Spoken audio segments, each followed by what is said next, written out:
कोणतरी कोणत्या तरी मुलांना म्हणते इंजेक्शन घेऊन रनिंग मारली होती तर तो एक्सपायर झाला काल. एक्सपायर झाला. म्हणजे नागपूर आर्मी रॅली भरती 2024. तर आज भरतीचा दुसरा दिवस होता. आज 28 जुलैला जे आहे ॲरो नागपूर आर्मी रॅली भरती या ठिकाणी ग्राउंड झालं. तर आज कोणता जिल्हा या ठिकाणी होता? तर तुम्ही कोणत्या जिल्ह्यातून या ठिकाणी आलेले? मी अमरावती जिल्ह्यातून आहे. तर आज जे अमरावती जिल्ह्याचा या ठिकाणी ग्राउंड होतं मानकापूर स्टेडियम या ठिकाणी, आणि ज्या विद्यार्थ्यांचं जे ग्राउंड 28 जुलैला होता तर हे जे विद्यार्थी 27 जुलैपासून या ठिकाणी रांगेमध्ये या ठिकाणी लागले होतं. तर ह्या विद्यार्थ्यांचं जे आज ग्राउंड झालेलं आहे बॅच नंबर 3 मध्ये यांचा ग्राउंड झालेला आहे. तर यांच्या ग्राउंडचा संपूर्ण अनुभव तुम्हाला आजच्या व्हिडिओच्या माध्यमातून सांगणार आहे की पावसामध्ये ग्राउंड कशा पद्धतीने होत आहे या ठिकाणी.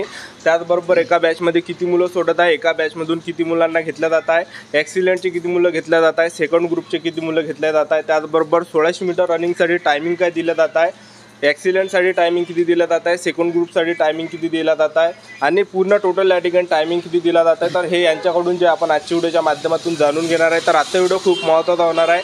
व्हिडिओ शेवटपर्यंत बघा आणि व्हिडिओला आताच लाईक करा. नमस्कार विद्यार्थी मित्रांनो, माझी नोकरी कॉर्नर यूट्यूब चॅनलवर मी गोपाल खळे तुमचं सर्वांचं सहर्ष स्वागत करतो. तर मित्रांनो, व्हिडिओचा थंबनेल बघून तुमच्या लक्षात आलं असेल की आपला व्हिडिओ कोणत्या टॉपिकवर होणार आहे. व्हिडिओ सुरू करण्याच्या आधी आपल्या यूट्यूब चॅनलला सबस्क्राईब करा, जेणेकरून प्रत्येक भरतीची अपडेट तुमच्यापर्यंत सर्वात आधी पोहोचेल. आणि जास्त करून आर्मी रॅली भरतीच्या रिलेटेड जास्त व्हिडिओ आपल्या चॅनलवर अपलोड करत असतो. तर भरतीमध्ये सर्वात मोठा बदल यावर्षी काय करण्यात आला की मागची भरती कशा प्रकारे होतं आणि ह्या भरतीमध्ये काय काय चेंजेस आहे. ठीक आहे, पहिली गोष्ट तर माझा मुद्दा असा आहे की बा जे मी भरती करून होतो पहिली पण म्हणजे त्यामध्ये असा पाऊस वगैरे असं काही पाहिलं नव्हतं कधी. तर ह्यावेळी असं आहे की पाऊस आहे, ग्राउंड या ठिकाणी होतं. तर ह्यावेळेस एक आर्मीचा नियम आहे, म्हणजे नियम तर नाही म्हणू शकत मी तर नाही बनवला म्हणा, पण आर्मीचा मी माझ्या मतानं म्हणजे मनाने नाही सांगून म्हणता सगळेच जण एक नियम आहे आर्मीचा की आर्मीची ज्या तारखेला भरती असली, रॅली असली त्याच्या अगोदर तर नाही तर त्या तारखेला ते भरती होणारच. म्हणजे कॅन्सल होणार, ते कधी रद्द झाली नाही आजपर्यंत. तर कोणत्या पण जिल्ह्यातली असं. तर ग्राउंड या ठिकाणी रोजच्या रोज होता. आज पाऊस सुद्धा या ठिकाणी आला होता, तरी सुद्धा या ठिकाणी मुलांचा ग्राउंड घेतलं भर पावसामध्ये. ठीक आहे, आणि तुमचं जेव्हा या ठिकाणी विद्यार्थ्यांना इथं रांगेमध्ये लागले होते तर एंट्रीचा टाइम या ठिकाणी किती वाजता होता? तर एंट्रीचा टाइम आम्हाला 10ला अंदर घेतला आणि आमचा जो हजर लावण्याचा टाइम होता तो 12 AM होता. तर या ठिकाणी तुम्ही जेव्हा गेटच्या अंदर एंट्री तुमची या ठिकाणी झाली तर सर्वात अगोदर डॉक्युमेंट या ठिकाणी कोणकोणते चेक केल्या जातात? आमची तर हॉल तिकीट चेक केली, ID कार्ड आणि एक आधार कार्ड आणि एक आधार कार्ड. तर नोटरी वगैरे लागत आहे काय? नोटरी वगैरे ते फिजिकल वगैरे झाल्यावर असते, तर आर्मी वगैरे म्हणजे रॅली वगैरे झाल्यावर असते ते. तर गेटावर फक्त 2च डॉक्युमेंट वरतं तुम्हाला ठेवता, एक आपलं आधार कार्ड आणि एक हॉल तिकीट. ठीक आहे, तर ह्या 2 डॉक्युमेंटवरच एंट्री या ठिकाणी दिल्या जात आहे. तर तुमचं या ठिकाणी जेव्हा अंदर घेतलं तुम्हाला त्यावेळेस किती वाजले होते जेव्हा गेटच्या अंदर तुमची एंट्री झाली होती? 11 साडे 11 वाजले. 11 साडे 11 वाजता. ठीक आहे, आणि तुमचं या ठिकाणी तुम्ही जेव्हा 1600 मीटर रनिंग सुरू झाले तेव्हा किती वाजले होते? तेव्हा 12:30 पावणे 1 वाजला असेल. 1 वाजेपर्यंत. तर 1 वाजेपर्यंत त्यांचं जे म्हणजे 1600 मीटर रनिंग त्या ठिकाणी म्हणजे त्यांचं सुरुवात झालं होतं. तर त्यांनी पहिल्यापेक्षा व्यवस्था चांगली केली त्या बारीनं. तर मागची जी भरती ती मागच्या भरतीमध्ये जास्त पोरं सोडायचे आणि टाइम पण कमी होता. ह्या वर्षी काय? तर ह्या वर्षी असा म्हणजे जे युवा पिढी आमच्यासारखी त्यांच्यासाठी म्हणजे गोल्डन चान्स आहे. गोल्डन चान्स आहे. तर पहिले 4.5 मिनिटं टाइम होता, म्हणजे 4:30 सेकंद, 400 पुरायचे म्हणजे 4 मिनिट 30 सेकंद असा टाइम होता. पण आता 5 मिनिट 45 सेकंद टाइम आहे. तर असा गोल्डन चान्स आहे. तर बॅच नंबर त्या ठिकाणी हे सर्व जेव्हा तुम्हाला गेटच्या अंदर घेतलं तर त्यावेळेस यावर्षी काय चेंजेस करण्यात आला? मागच्या वर्षी काय होतं की 1600 मीटर रनिंग झाल्यावर त्यांनी उंचीचं मोजलं होतं, तर ह्या वर्षी काय चेंजेस आहे? नाही, मागच्या वर्षी तर 2022ला सर्वात अगोदर म्हणजे ग्राउंड झाल्यावर त्यांनी उंची घेतली होती. हे ग्राउंड उंची त्यांनी अगोदर घेतली, पहिली उंचीच घेते. तर आता ह्या वर्षी जे सर्वात अगोदर त्यांनी उंची त्या ठिकाणी घेत आहे. उंची किती त्या ठिकाणी घेत आहे? 170, 165 अशा बरं. तर त्याच्या 165च्या खाली आहे त्यांना वेगळे काढतात, पण त्यांना पण भरतीचा लाभ घेता येते. हो त्यांना पण. तर सांगायचं एवढंच की या ठिकाणी 168 सेंटीमीटर त्या ठिकाणी उंची घेतलं जात आहे, 170 घेतलं जातं आणि जे मुलं उंचीमध्ये कटले तर त्या विद्यार्थ्यांची वेगळी बॅच केल्या जातं आणि सर्वात शेवटली बॅच त्या विद्यार्थ्यांना दिला जात आहे. त्यांचा सुद्धा या ठिकाणी ग्राउंड होत आहे, तर त्यांच्यासाठी सुद्धा चांगली सुवर्ण संधी आहे जे विद्यार्थी रनिंग हाईटमध्ये कटत आहे त्यांच्यासाठी. ठीक आहे. आणि जेव्हा तुम्हाला त्या ठिकाणी जेव्हा पाऊस चालू तर त्यावेळेस तुम्हाला कुठं तर थांबून ठेवण्यात आलं होतं? आमची व्यवस्था वगैरे केली होती कंपाऊंडला, इथं बाहेरच स्टेडियमच्या. पाऊस वगैरे पण तेवढ्यापुरता जाईपर्यंत तेवढा पाऊस लागला, पण त्याला काय आता ते पण लोक काही करणार नाही ना, ते लोक पण पाण्यातच होते. फक्त त्या ठिकाणी बसूनच ठेवलं की आणखीन काही प्रोसेस झाली होती? नाही, आम्ही अंदर गेलो स्टेडियमच्या, बसलो वगैरे, सगळे बसले, म्हणजे आम्हाला फ्रेश वगैरे व्हायचं असलं काही तर ते आम्ही सगळं काही केलं. मग 12 वाजेपर्यंत मग आम्हाला इकडे शिक्के वगैरे दिले. शिक्के वगैरे. आणि तुमच्या बॅच मध्ये 100 मुलं, एका बॅच मध्ये किती मुलं सोडले? एका बॅच मध्ये 100 मुलं घेतात. धावण्यासाठी सोडवले त्यांनी 1600 मीटर. तर त्यामध्ये धावण्यासाठी ऍक्सिडेंटचे किती मुलं घेतले त्यांनी बॅच नंबर 3 मध्ये?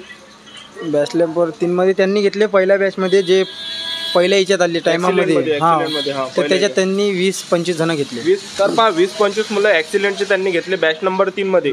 आणि सेकंड ग्रुपचे किती मुलं घेतले त्यांनी? सेकंड ग्रुपचे त्यांनी घेतले, त्यांनी पण म्हणजे 20 घेतले सर. म्हणजे जवळपास 20 घेतले. 46च्या जवळपास मुलं. 46-45च्या जवळपास, म्हणजे 45-46 पर्यंत या ठिकाणी मुलं बॅच नंबर 3 मध्ये घेण्यात आला. आणि टायमिंग किती या ठिकाणी ऍक्सिडेंटसाठी देण्यात येत आहे?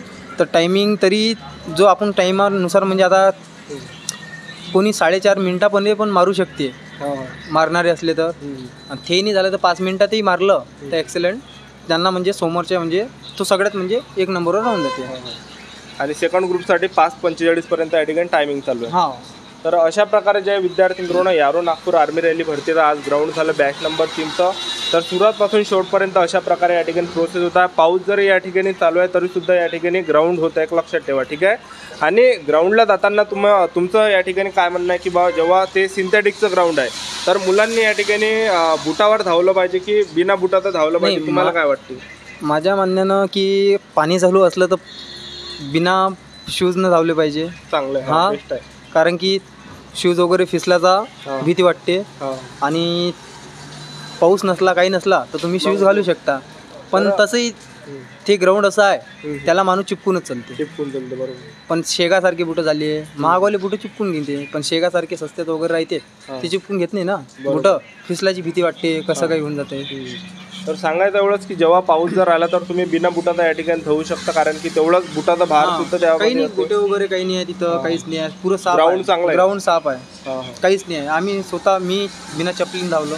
100 मुलं एका बॅचला सोडतात, एका बॅचला. त्याच्यामध्ये 100 सोडतात, पहिल्याच बॅचला कोणी थांबून जाते, त्याच्यातले मग अजून 80 होतात, 80चे मग 60 होते, 60चे मग होत राहते कमी कमी.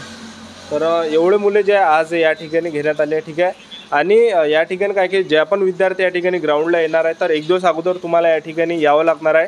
आणि जे उद्या विद्यार्थी या ठिकाणी ग्राउंडसाठी येणार आहे, भरती देण्यासाठी येणार आहे, त्यांना तुम्ही काय संदेश या ठिकाणी देणार आहे? त्यांना तर पहिली गोष्ट तर छत्री आणायला सांगेल, रेनकोट आणायला सांगेल, राहण्याची व्यवस्था सांगेल, बस हेच मेन आहे 2. बरोबर. बाकी तर मग त्यांना चांगल्या पद्धतीने या ठिकाणी भरती प्रक्रिया या ठिकाणी चालू आहे. जे पण विद्यार्थी उद्या येणार आहे तर आरामाने तुम्ही या ठिकाणी एक दिवस अगोदर तुम्हाला या ठिकाणी यायचं आहे. एक गोष्ट अशी आहे का आम्ही अंदर गेलो होतो तर कोणत्या तरी मुलांना म्हणते इंजेक्शन घेऊन रनिंग मारली होती तर तो एक्सपायर झाला काल. एक्सपायर झाला म्हणजे मरण पावला तो जाग्यावरच. म्हणजे राऊंड मारले त्यानं म्हणजे पुरेच काल, तर एक्सपायर झाला तो जाग्यावर. ॲम्ब्युलन्समध्ये जाताना नेलं त्याला, मरण पावला तो काल. तर असे काही गोळ्या वगैरे काही नाही. तुमचे बाम आहे, स्प्रे आहे, हे वगैरे लावले तर काहीतरी ते सांगतात, पण तुम्हाला पण त्याच्यावर ते स्वतःवर जबाबदारी घेत नाही आर्मीवाले. ते तुम्हाला सांगून देते पहिलेच, असं तर थांबून जा म्हणते, तब्येत खराब असेल तर थांबून जा म्हणते, तुम्ही तुमची मर्जीची करसान तर तुमचीच म्हणते, तुम्ही तुमचंच पाहिजे म्हणते. तर ह्या गोष्टीचं तुम्हाला या ठिकाणी लक्ष ठेवत आहे. इंजेक्शन वगैरे तुम्हाला या ठिकाणी लावायचं नाही आहे. तुम्ही बाम वगैरे सुद्धा या ठिकाणी नेऊ शकता, बाम वगैरे सुद्धा तुम्ही या ठिकाणी लावू शकता. ठीक आहे. आणि या ठिकाणी ज्या विद्यार्थ्यांनी रनिंग काढली तर त्या विद्यार्थ्यांना त्या ठिकाणी बसून ठेवलं जातं आणि रातभर त्यांची त्या ठिकाणी प्रोसेस होत आहे. आणि ज्या विद्यार्थ्यांनी रनिंग काढली त्यांच्या हातावर ॲक्सिलेंटचा शिक्का दिला जात आहे. सेकंड ग्रुपवाल्यांसाठी सेकंड ग्रुपचा त्या ठिकाणी शिक्का दिला जात आहे. आणि ते झाल्यानंतर काय होतं की त्या विद्यार्थ्यांना जे आणखीन त्यांची प्रोसेस त्या ठिकाणी होत आहे. लॉंग जम्प झालं, झिगझॅग झालं, त्याचबरोबर 10 पुलअप्स वगैरे झालं, त्याचबरोबर उंची झालं, छाती झालं, ठीक आहे. आणि हे सर्व प्रोसेस झाल्यानंतर त्या ठिकाणी काय होतं की डॉक्युमेंट व्हेरिफिकेशन त्या ठिकाणी होतं आणि फॉर्मसुद्धा एक लिहून घेतला जातं. त्या ठिकाणी नॉर्मल फॉर्म आहे. तर डॉक्युमेंट व्हेरिफिकेशनच्या वेळेस तुम्हाला कागदपत्र कोणकोणते न्यायचे आहे? हॉल तिकीट तुम्हाला न्यायचं आहे, त्याचबरोबर आधार कार्ड तुम्हाला न्यायचं आहे, 24 फोटो तुम्हाला न्यायचा आहे, 10वीचं मार्कशीट, 10वीचं बोर्ड सर्टिफिकेट, 12वीचं मार्कशीट, 12वीचं बोर्ड सर्टिफिकेट, TC झालं, TC नसेल तर बोनाफाईड, कास्ट सर्टिफिकेट, डोमिशियल, त्याचबरोबर तुम्हाला कॅरेक्टर सर्टिफिकेट, अनमॅरिड सर्टिफिकेट आणि नोटरी. तर एवढे डॉक्युमेंट तुम्हाला ओरिजिनल या ठिकाणी न्यायचे आणि प्रत्येकाच्या 2-2 झेरॉक्स न्यायचे आहे, ओरिजिनलसुद्धा तुम्हाला न्यायचे आहे आणि 24 फोटोसुद्धा तुम्हाला न्यायचे. तर ह्या गोष्टीचं तुम्हाला या ठिकाणी लक्ष ठेवायचं आहे. तर अशा प्रकारे जे विद्यार्थी मित्रांनो, आज भरतीचा दुसरा दिवस होता यारो नागपूर आर्मी रॅली भरतीचा. तर बॅच नंबर 3 मध्ये जे आहे, एका बॅचमध्ये या ठिकाणी 28 जुलैला 100 मुले सोडले आणि 100 पैकी जवळपास 45+ मुले त्यांनी या ठिकाणी घेतला. 5 मिनिट 45 सेकंडपर्यंत टायमिंग होता. तर ही होती संपूर्ण महत्त्वाची माहिती आजच्यासाठी. इथंच थांबतो. भेटूया नेक्स्ट व्हिडिओमध्ये. जय हिंद, जय भारत.